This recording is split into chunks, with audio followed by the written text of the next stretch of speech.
Hi friends, welcome to Legaldais.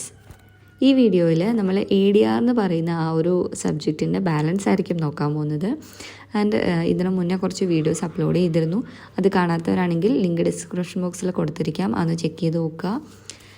And ഈ വീഡിയോയിൽ നമ്മൾ പറയാൻ പോകുന്നത് അഡ്വാൻറ്റേജസ് ഓഫ് ആർബിട്രേഷൻ ആണ്. അപ്പോൾ കഴിഞ്ഞ വീഡിയോസിൽ നമ്മൾ ടൈപ്പ് ഓഫ് ആർബിട്രേഷനും പിന്നെ എന്താണ് ആർബിട്രേഷൻ്റെ എസെൻഷ്യൽസ്, ആ ഒരു ലോയുടെ സ്കോപ്പ് എന്താണ്, ഇതിൻ്റെ എവല്യൂഷൻ എങ്ങനെയായിരുന്നു, ഇങ്ങനെയുള്ള കാര്യങ്ങളൊക്കെ പറഞ്ഞതാണ്. ഇനി നമുക്ക് അഡ്വാൻറ്റേജസ് ആണ് നമ്മൾ നോക്കാൻ പോകുന്നത്. അതിൽ ആദ്യത്തെ കാര്യമാണ് ഈ നമ്മളെപ്പോൾ പറയുമ്പോഴും അഡ്വാൻറ്റേജ് എന്ന് പറയുമ്പം കോർട്ടിനെ കമ്പയർ ചെയ്തായിരിക്കും നമ്മൾ പറയുന്നത്. അതായത് ഇപ്പോൾ കോർട്ടിൽ പ്രൊസീഡിങ്സ് എന്ന് പറയുമ്പോൾ കുറച്ച് ഓപ്പൺ പ്രൊസീഡിങ്സ് ആണ് അവിടെ. പക്ഷെ ആർബിട്രേഷനിലെന്ന് പറയുമ്പോൾ കുറച്ച് കോൺഫിഡൻഷ്യലായിട്ടായിരിക്കും പ്രൊസീഡിങ്സ് ഒക്കെ വെക്കുന്നത്. അങ്ങനെ എല്ലാവർക്കും പോയി എല്ലാം കാണാനും കേൾക്കാനും പറ്റത്തില്ല, കോർട്ടിലെ പോലെ പറ്റത്തില്ല. അതാണ് ഒന്നാമത്തെ അഡ്വാൻറ്റേജ്, കുറച്ച് കോൺഫിഡൻഷ്യലായിട്ടിരിക്കും. രണ്ടെന്ന് പറയുന്നത് ഈ പ്രൊസീഡിങ്സ് ഒക്കെ കുറച്ച് സിമ്പിളാണ്. ഇപ്പം CPCയിലോ അല്ലെങ്കിൽ എവിഡൻസ് ആക്ടിലൊക്കെ ഫോളോ ചെയ്യുന്ന പോലത്തെ ലോങ് പ്രൊസീജിയേഴ്സ് ഒന്നും ഇവിടെ ഫോളോ ചെയ്യാറില്ല. പ്രൊസീഡിങ്സ് ഒക്കെ സിമ്പിളാണ്.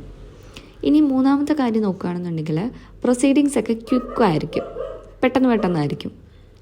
അപ്പോൾ അതൊരു ടൈം ബൗണ്ട് മാനറിലായിരിക്കും കംപ്ലീറ്റ് ചെയ്യപ്പെടുന്നതും. ഒരു സമയം വെച്ചിട്ട് ഈ സമയത്തിനുള്ളിൽ പ്രൊസീഡിങ്സ് തീർക്കണം എന്നായിരിക്കും.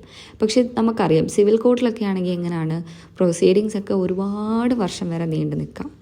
എത്ര വർഷങ്ങളെടുത്തിട്ടായിരിക്കും ഒരു കേസൊക്കെ തീരുന്നത്. പക്ഷേ ആർബിട്രേഷനിൽ വരുമ്പം ഇത് ക്വിക്കും, ഒരു ടൈമിനുള്ളിൽ അത് തീരുകയും ചെയ്യും.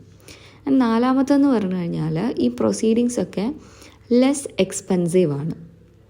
ആർബിട്രേഷൻ പ്രൊസീഡിങ്സ് ലെസ് എക്സ്പെൻസീവാണ്. സിവിൽ കോർട്ടിൽ വരുവാണെന്നുണ്ടെങ്കിൽ നമ്മൾ കോർട്ട് ഫീ ആയിട്ട് തന്നെ ഒരു വലിയ എമൗണ്ട് അവിടെ കെട്ടിവെക്കണം.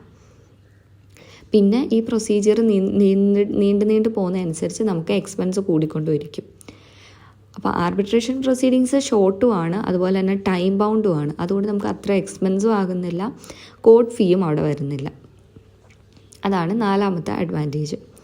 ഇനി 5 നോക്കുകയാണെന്നുണ്ടെങ്കിൽ അവിടെ അവാർഡെന്ന് പറയുന്നത് ഈ ആർബിട്രേഷനൊക്കെ വഴി കിട്ടുന്ന ജഡ്ജ്മെൻ്റാണ് നമ്മൾ അവാർഡെന്ന് പറയുന്നത്. ആ ഒരു അവാർഡ് എന്ന് പറയുന്നത് ഫൈനലായിരിക്കും, അത് അപ്പീലബിൾ അല്ല. പക്ഷേ സിവിൽ കോർട്ട് ജഡ്ജ്മെൻറ്റ്സ് പറയുന്നത് അപ്പീലബിൾ ആണ്.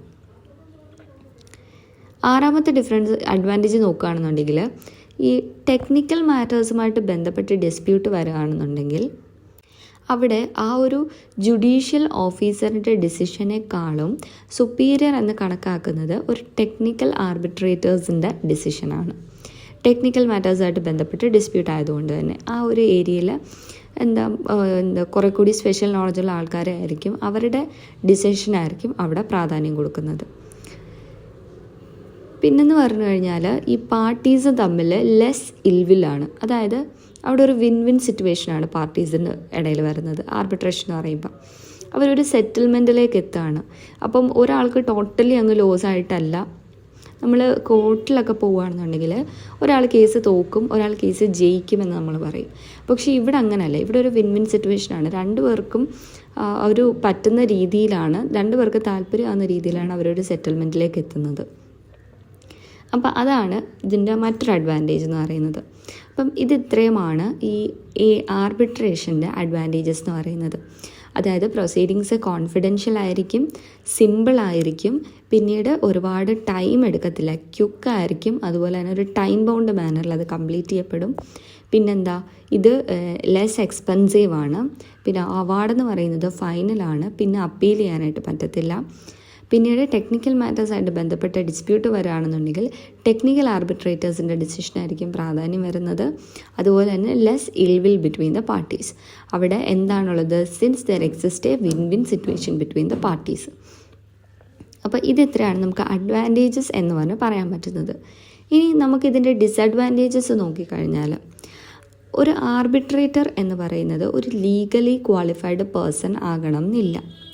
അപ്പോൾ അതുകൊണ്ട് തന്നെ നമുക്ക് കോർട്ടിൽ നിന്ന് കിട്ടുന്ന ആ ഒരു ജഡ്ജ്മെൻറ്റിൻ്റെ ക്വാളിറ്റി തന്നെ ഈ ഒരു ആർബിട്രേറ്ററിൻ്റെ ഡിസിഷനും കിട്ടണം എന്നില്ല. കാരണം എന്താണ്, ആർബിട്രേറ്റർ എന്ന് പറയുന്നത് ഒരു ലീഗലി ക്വാളിഫൈഡ് പേഴ്സൺ അല്ല. അതാണ് ഒന്നാമത്തെ ഡിസഡ്വാൻറ്റേജ്. ഇനി രണ്ടെന്ന് പറഞ്ഞു കഴിഞ്ഞാൽ ഈ പ്രൊസീജിയർ എന്ന് പറയുന്നത് സിമ്പിളാണെന്ന് നമ്മൾ പറഞ്ഞു. അപ്പോൾ അതുകൊണ്ട് തന്നെ അവിടെ ഒരു ഇൻജസ്റ്റിസ് നടക്കാനുള്ള ഹൈ പ്രോബബിലിറ്റി ഉണ്ട്. അപ്പം ഈ പ്രൊസീഡിങ്സിലേക്കും അവാർഡിലേക്കൊക്കെ ഒരു ഇൻജസ്റ്റിസ് നടക്കാനുള്ള സാധ്യതയുണ്ട്. ആ അഡ്യൂസ് ചെയ്യപ്പെടുന്ന എവിഡൻസ് എന്ന് പറയുന്നത് പ്രോപ്പർ അല്ലാതാവാം. അതായത് ഇപ്പോൾ ഓറൽ ഹിയറിങ്ങോ പിന്നെ ക്രോസ് എക്സാമിനേഷനോ ഇതൊക്കെ പ്രോപ്പറായിട്ട് നടന്നില്ലെന്നും വരാം. അപ്പോൾ അതുകൊണ്ടാണ് പറയുന്നത് പ്രൊസീജിയർ സിമ്പിളാണ് നമ്മളൊരു അഡ്വാൻറ്റേജ് പറഞ്ഞെങ്കിൽ അത് അതുപോലെ തന്നെ ഡിസഡ്വാൻറ്റേജ് ആണ്. അവിടെ എന്താണ് ഹൈ പ്രോബബിലിറ്റി ഓഫ് ഇൻജസ്റ്റിസ് അവിടെ വരാൻ സാധ്യതയുണ്ട്. ഇനി മൂന്നാമത്തെ ഡിസഡ്വാൻറ്റേജ് നോക്കുകയാണെന്നുണ്ടെങ്കിൽ decision of A court can be predicted based on the precedence. Precedents are not followed in arbitration and the decisions are unpredictable. അത് ഒരു ഡിസഡ്വാൻറ്റേജ് ആണ്. എന്താണ്, നമ്മൾ കോടതിയുടെ കാര്യം എടുക്കുമ്പം കോടതിയിൽ എപ്പോഴും പ്രീവിയസ് കേസസും റൂൾസൊക്കെ അനുസരിച്ചായിരിക്കും ഒരു ഡിസിഷൻ വരുന്നത്. ഇതിനു മുന്നേ സെയിം സർക്കംസ്റ്റൻസ് വരുന്ന കേസ് ഉണ്ടായിട്ടുണ്ടോ ഇതൊക്കെ നമ്മൾ കണക്കിലെടുക്കും. അപ്പോൾ ആ പ്രീസിഡൻസിനെ ബേസ് ചെയ്തിട്ടായിരിക്കും നമുക്ക് കോർട്ടിൻ്റെ ഡിസിഷൻ എന്താകും എന്ന് നമുക്ക് പ്രെഡിക്റ്റ് ചെയ്യാൻ പറ്റും. പക്ഷേ ആർബിട്രേഷനിലെന്ന് പറഞ്ഞു കഴിഞ്ഞാൽ നമുക്കങ്ങനെ ഇവർ പ്രീസിഡൻസ് ഒന്നും ഫോളോ ചെയ്യാറില്ല. അതുകൊണ്ട് തന്നെ നമുക്ക് ഡിസിഷൻ എന്താണ്, അൺപ്രഡിക്റ്റബിൾ ആണ്.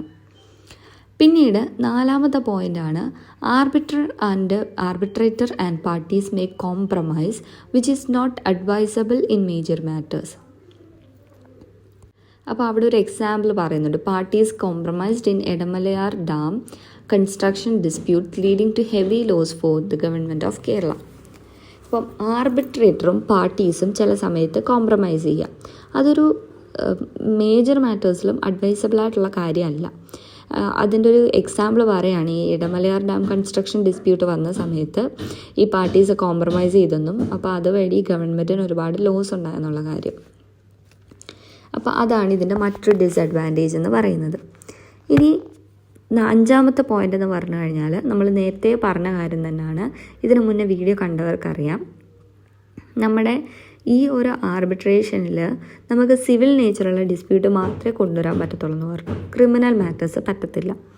അതും ഇതിൻ്റെ ഒരു ഡിസഡ്വാൻറ്റേജ് ആണ്. എന്താണ്, not suitable for criminal matters. അപ്പോൾ ഇതാണ് ആർബിട്രേഷൻ്റെ ഡിസഡ്വാൻറ്റേജസ് എന്ന് പറയുമ്പം ആദ്യം പറഞ്ഞ എന്താണ്, ആർബിട്രേറ്റർ ഒരു ലീഗലി ക്വാളിഫൈഡ് പേഴ്സൺ അല്ലാത്തത് കൊണ്ട് തന്നെ അയാളുടെ ഡിസിഷന് കോടതിയുടെ ഡിസിഷൻ്റെ അതേ ഒരു ക്വാളിറ്റി കാണണമെന്നില്ല.